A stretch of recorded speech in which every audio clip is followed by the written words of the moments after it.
शंकराचार्य को नहीं मानते? बिल्कुल नहीं मानते हम शंकराचार्य को। हम मानते हैं अपने माता पिता को, हम मानते हैं बाबा साहब भीमराव अंबेडकर को, हम मानते हैं ज्योतिबा फुले को, हम मानते हैं माँ सावित्रीबाई फुले को। हमारे लिए तो एक ही ग्रंथ है, वो है हमारे देश का संविधान। जो 10% लोग हैं जो ये मनु का विधान मानने वाले लोग हैं, मनु स्मृति मानने वाले लोग हैं, इन्हीं लोगों से देश को खतरा है। मनु संहिता में तो औरतों को पढ़ने का अधिकार नहीं था, चाहे वो सवर्ण समाज की हो। मैं तो सवर्ण समाज की महिलाओं से भी विनती कर रहा हूँ कि ये जो मनवादी विचारधारा के लोग हैं, ये वही लोग हैं जो स्त्रियों को, शूद्रों को, दलितों को और जानवरों को एक समान मानने वाले लोग हैं। मनु स्मृति में साफ तौर पे लिखा है कि ब्राह्मण दोष मुक्त है।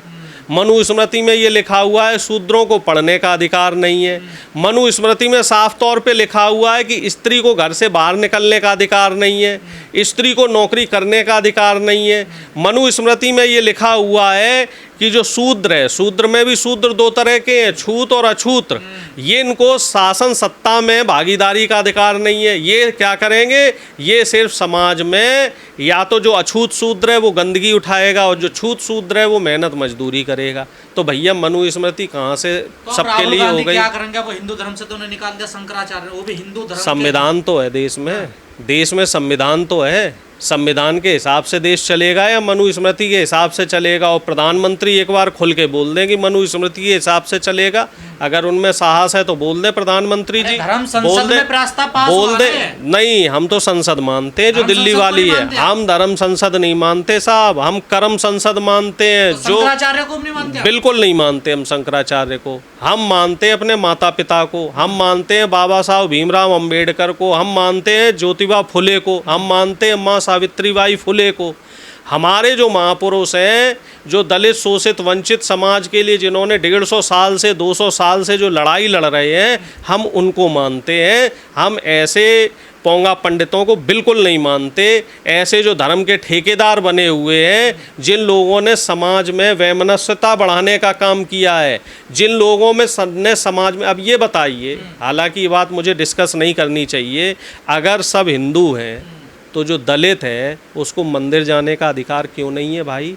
कर्नाटक की एक घटना है, पुरानी घटना है, हम आप लोग पहले चर्चा कर चुके हैं। एक दलित मंदिर में चला गया तो पूरे पंचायत हुई और उस व्यक्ति से पूरे मंदिर का जो डेंट पेंट का जो खर्चा था, पेंटिंग का, पुताई का, बोले मंदिर अपवित्र हो गया है, पूरी पुताई का जो 40-50 हज़ार रुपए का खर्चा है वो उसके जिम्मे गाड़ दिया। अखिलेश यादव गए तो मंदिर न धुला गया? मंदिर धुलना, मांझी गए तो दूसरे ने धुला गया मंदिर? मंदिर धुलना तो अलग चीज़ है, मंदिर पेंट करवा दिया। आप बताइए, अखिलेश यादव जी तो बराबर कहते ही है, उनका तो सीएम आवास गंगा जल से धुलवा दिया। वो कन्नौज में जिस मंदिर में गए वो मंदिर धुलवा दिया गया। अभी हमारे टीकाराम जूली जी जो राजस्थान के नेता प्रतिपक्ष हैं और दलित समाज से आते हैं, शूद्र समाज से आते हैं, वो नवदुर्गे के समय मंदिर में गए तो वहाँ के एक सवर्ण जो पूर्व विधायक हैं बीजेपी से, उन्होंने मंदिर धुलवा दिया।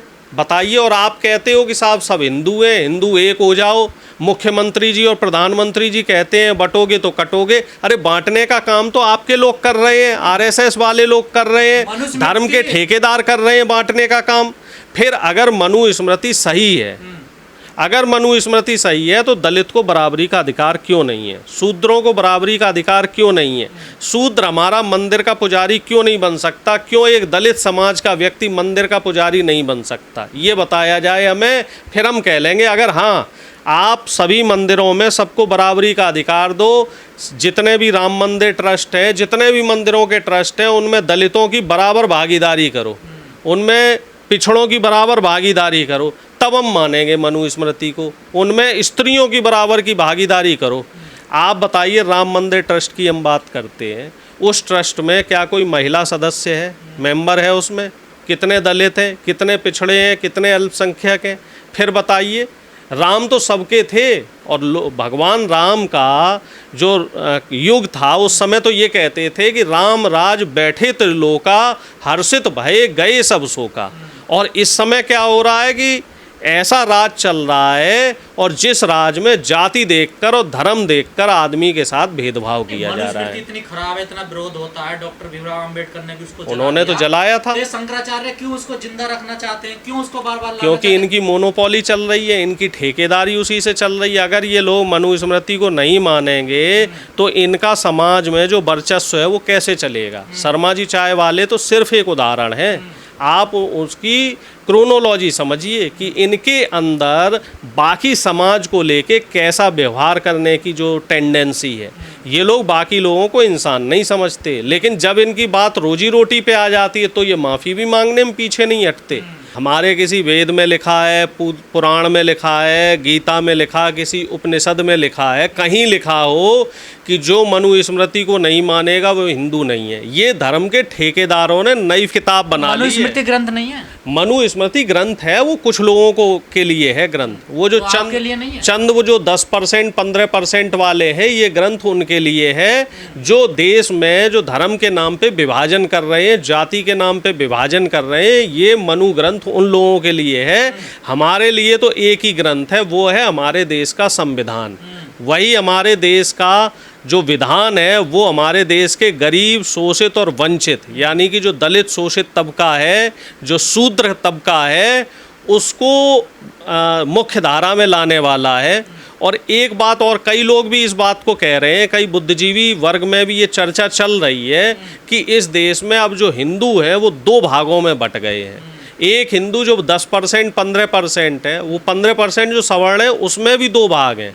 उसमें कुछ लोग ही हैं, चंद लोग जो मनुस्मृति को मान रहे हैं, और बाकी जो देश में 90% लोग हैं जो हिंदू हैं, 90% वो मान रहे हैं देश के संविधान को। आप कौन से वाले, मनुस्मृति वाले हिंदू हैं? संविधान भाई, मेरा नेता संविधान मानने वाला है, हम संविधान मानने वाले हैं, और देश की 90% जो आबादी है, चाहे उसमें हिंदू हो, मुसलमान हो, सिख हो, ईसाई हो, सब देश के संविधान को मानने वाले लोग हैं।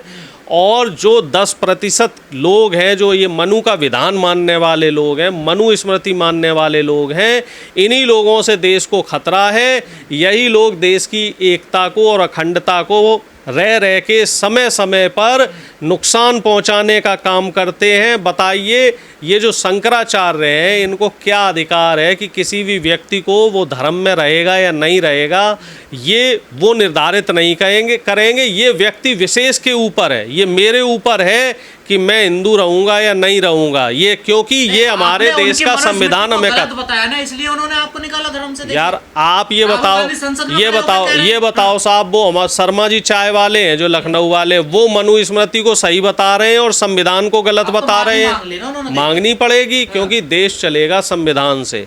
और अभी शंकराचार्य जी भी माफ़ी मांगेंगे, देर सवेर सही, लेकिन माफ़ी मांगेंगे, क्योंकि बीमारी उनकी थोड़ी बड़ी है तो इलाज भी उनका बड़ा होगा। और राहुल गांधी जी को इस बात को कहने में कोई संदेह नहीं है कि देश में जो भेदभाव हुआ है, अभी तक जो भेदभाव हुआ है, वो आप बताओ मनुस्मृति ने किया है कि संविधान ने किया है? संविधान ने देश को जोड़ने का काम किया। आज देश की बेटियां, चाहे वो दलित वर्ग की हो, चाहे अल्पसंख्यक समाज की हो, वो देश का नाम रोशन, देश के अपर कास्ट की हो, देश का नाम रोशन कर रही है। क्यों? क्योंकि संविधान ने उन्हें पढ़ने का दर्जा दिया। फुले साहब ने, अंबेडकर साहब ने उन्हें बराबरी का दर्जा दिया। नहीं तो मनु संहिता में तो औरतों को पढ़ने का अधिकार नहीं था, चाहे वो सवर्ण समाज की हो। मैं तो सवर्ण समाज की महिलाओं से भी विनती कर रहा हूँ कि ये जो मनवादी विचारधारा के लोग हैं, ये वही लोग हैं जो स्त्रियों को, शूद्रों को, दलितों को और जानवरों को एक समान मानने वाले लोग हैं। और इन लोगों पे कतई भरोसा मत करो, क्योंकि ये लोग समाज में सिर्फ अपना प्रभुत्व बनाना चाहते हैं। ये लोग, क्योंकि अब संविधान सबको बराबरी का अधिकार दे रहा है, इसी वजह से इन लोगों को तकलीफ हो रही है। मनुस्मृति बराबरी का अधिकार नहीं देती है। आप बताइए, कौन से मनुस्मृति के कौन से पेज के कौन से छंद में कौन सी लाइन में ये लिखा हुआ है कि सब बराबर है? तो इसलिए ऐसे लोगों को छोड़ना नहीं है। ने भी तो कहा था कि ये अपने स्वार्थ के लिए लिखा है इन लोगों ने, तो क्या उनको भी हिंदू धर्म से निकाल देंगे शंकराचार्य? नहीं, मोहन भागवत को कैसे निकाल पाएंगे? क्योंकि मोहन भागवत ने तो बैलेंस करने के लिए कहा। अगर मोहन भागवत वाकई संविधान को मानने वाले हैं तो मनुस्मृति का बहिष्कार क्यों नहीं करवाते? मनुस्मृति को मानने वाले तो इनके आरएसएस के लोग ही हैं, बीजेपी के लोग ही हैं जो मनुस्मृति को मान रहे हैं। यही लोग हैं जो संविधान की कॉपियां जलाते हैं, जो लोग संविधान का विरोध करते हैं, जो लोग बाबा साहब की मूर्ति को खंडित करते हैं, जो लोग आए दिन दलित बहन बेटियों के साथ अत्याचार करते हैं, जो लोग आदिवासियों के मुंह पे पेशाब करते हैं, ये इन्हीं के लोग हैं। आप आंकड़े उठा के देख लीजिए, बीजेपी आरएसएस के लोग ही दलित शोषित वंचित समाज के साथ बराबर अत्याचार में लिप्त हैं। और फिर ये कहते हैं कि साहब आप मनुस्मृति को मानो। हम तो संविधान को मानेंगे क्योंकि संविधान ने हमें बराबरी का अधिकार दिया है। संविधान की ताकत है एक दलित का बच्चा, एक आदिवासी का बच्चा, एक पिछड़े का बच्चा, एक अल्पसंख्यक का बच्चा आईएएस ऑफिसर बन रहा है, पुलिस में जा रहा है, फौज में जा रहा है, मिलिट्री में जाके सेवा दे रहा है। व्योमिका सिंह बहुजन समाज की बेटी थी, जो सोफिया कुरैशी हैं वो भी बहुजन और अल्पसंख्यक समाज की बेटी हैं। अगर देश में संविधान नहीं होता तो क्या ये दो जो देश की बेटी हैं वो पूरे दुनिया में अपना परचम लहरा पाती? क्या ये पॉसिबल था? क्या मनुस्मृति से ये संभव है? मनुस्मृति समाज को बांट रही है और राहुल गांधी जी समाज को जोड़ने का काम कर रहे हैं। इसीलिए इस ऐलान पे तो कोई प्रतिक्रिया दी नहीं, ना प्रतिक्रिया दे रहे हैं, प्रतिक्रिया दे रहे हैं। भाई मैं भी तो कांग्रेसी हूँ, मैं प्रतिक्रिया दे रहा हूँ। राहुल गांधी जी ने संसद में मनुस्मृति का विरोध किया। अब संसद शुरू तो होने दीजिए, फिर मनुस्मृति का विरोध होगा, फिर से इसके खिलाफ मोर्चा खोला जाएगा। ऐसे लोगों को छोड़ा नहीं जाएगा जो लोग मनुस्मृति को लेकर संविधान का अपमान करने वाले जो लोग हैं, ऐसे लोगों को कतई बख्शा नहीं जाएगा। आप भी तो हिंदू हैं, राम मनुस्मृति को मानते नहीं हैं। देखिए साहब, जहाँ तक हमने पढ़ा है और समझा है, इस देश में जो देश के संविधान को मानता है वो भारतीय है। और हिंदू धर्म में कहीं ऐसा कुछ नहीं लिखा हुआ है को आपको कौन सी स्मृति माननी है, मनुस्मृति माननी है कि कौन सी स्मृति माननी है। लेकिन इस समय ये लड़ाई बड़ी जोर पे चल रही है। ये ज़बरदस्ती से जो हिंदुत्व थोपा जा रहा है, हिंदू धर्म जो ज़बरदस्ती से ये थोपने का काम धर्म के अधिकारी कर रहे हैं कि मनुस्मृति मानोगे तो हिंदू हो और मनुस्मृति नहीं मानोगे तो आप हिंदू नहीं हो। आप हमें किसी भी हमारे धर्म की किताब में दिखा दो, वेद में लिखा है। धर्म से निकाल दिया।